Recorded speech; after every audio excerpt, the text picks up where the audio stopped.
مساء الخير عليكم.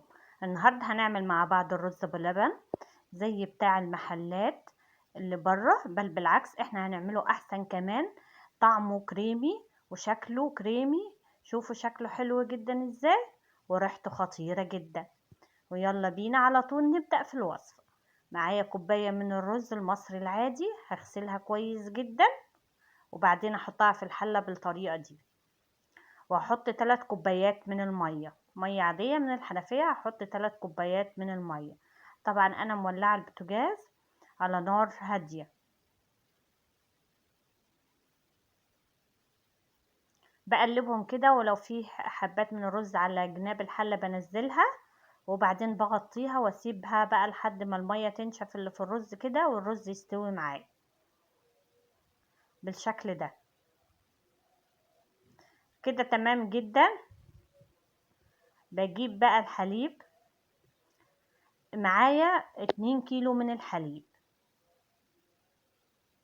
حليب يكون كامل الدسم علشان يعمل معانا وش مكرمش زي ما شفناه في اول الفيديو، ويدينا طعم جميل جدا، ويبقى الرز بلبن كريمي وطعمه حلو. فيبقى معايا 2 كيلو من اللبن كامل الدسم، يعني من حد موثوق فيه تكوني جايباه منه. وبنزل بيه تدريجيا.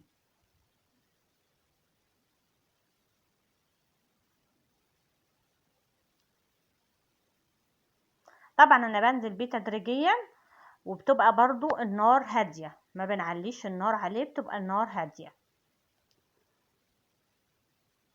يا ريت بقى الكل يحط لايك للفيديو، واللي لسه ما اشتركش معايا في القناة يشترك ويفعل الجرس على الكل عشان ينزله كل فيديوهات الجديدة. انا جبت باقي الحليب، الباقي حطيته كده تمام جدا. انا حطيت الحليب كله وبقلبه، وزي ما اتفقنا النار هادية وبيغلي معايا. انا هسيبه يغلي 5 دقايق عشان الرز كده ياخد طعم اللبن ويبقى طعمه جميل. فهسيبه 5 دقايق يغلي بالظبط. 5 دقايق زي ما شفناه يبتدي يغلي بالشكل ده.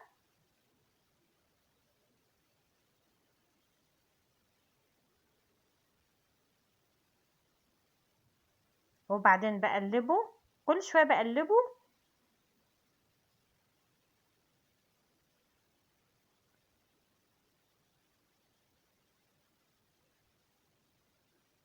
يلا بقى الكل يحط لايك للفيديو.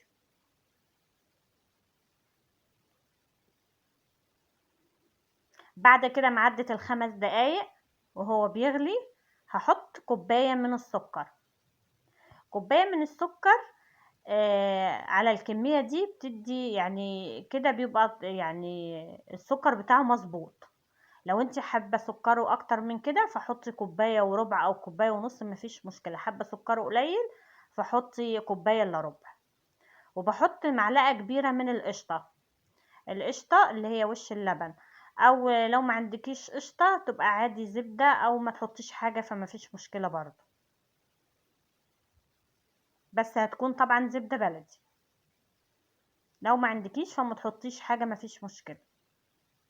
وبقلب كده بقى. بعد ما حطيت دول بسيبه 5 دقايق برضو تاني على البوتاجاز. وبعدين بقى ببتدي احضر النشا. معايا ربع كوباية من المية، مية عادية من الحنفية. بحط عليها 3 معالق كبار من النشا،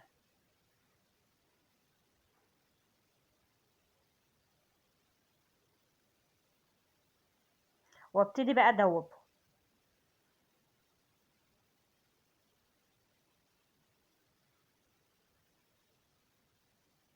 طبعا انا سايبه الرز بلبن على البوتاجاز زي ما اتفقنا. بعد ما حطينا السكر بسيبه برضو 5 دقايق كمان.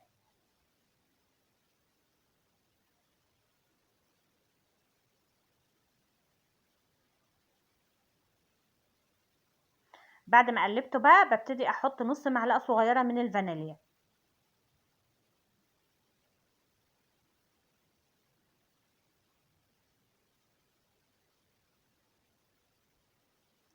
طبعا انا ايديا دايما فيه وبفضل اقلب. وبعدين جبت بقى النشا وبنزل بيه تدريجيا انزل شويه بشويه واقلب.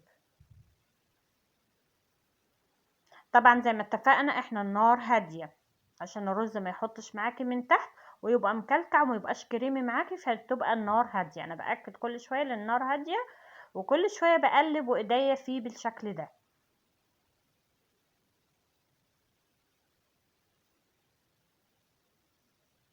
بفضل اقلب وانزل النشا شويه بشويه لحد ما خلصت كله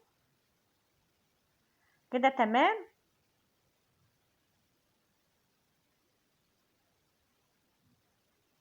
بسيبه بقى يغلي حوالي دقيقة. بعد ما حطيت النشا بسيبه يغلي حوالي دقيقة او دقيقتين بالكتير، وبعدين بقى بطفي عليه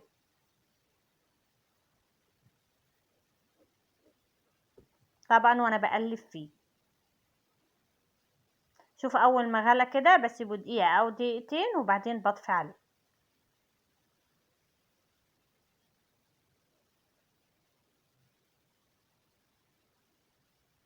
يا ريت بقى اللي بيتفرج معايا لحد دلوقتي يكتب لي تعليق ايه رأيه في الفيديو، واللي يعمل الوصفة يرجع يرد عليا اخبارها ايه معاه.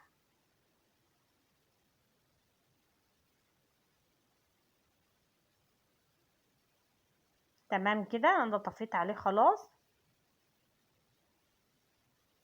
بعديها على طول مباشرة انا ما بستناش الرز يبرد في الحلة وهو سخن، على طول بجيب الاطباق بتاعتي وابتدي اغرفه فيها.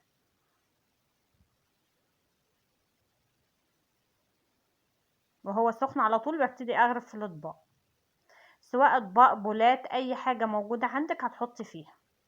طبعا وانا بقلب كل مرة بقلب واخد من فوق لتحت عشان ما اخدش الوش من فوق واسيب من تحت، فبنقلب وناخد من فوق لتحت.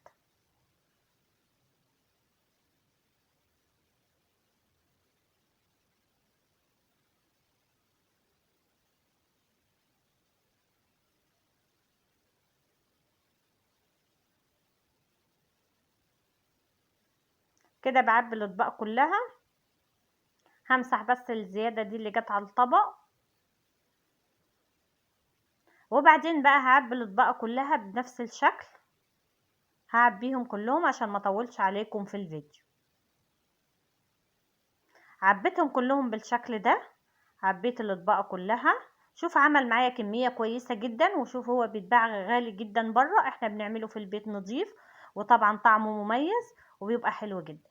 انا سبت بقى الرز ابو اللبن ده لحد ما برد خالص، لحد الاطباق ما بردت نهائي.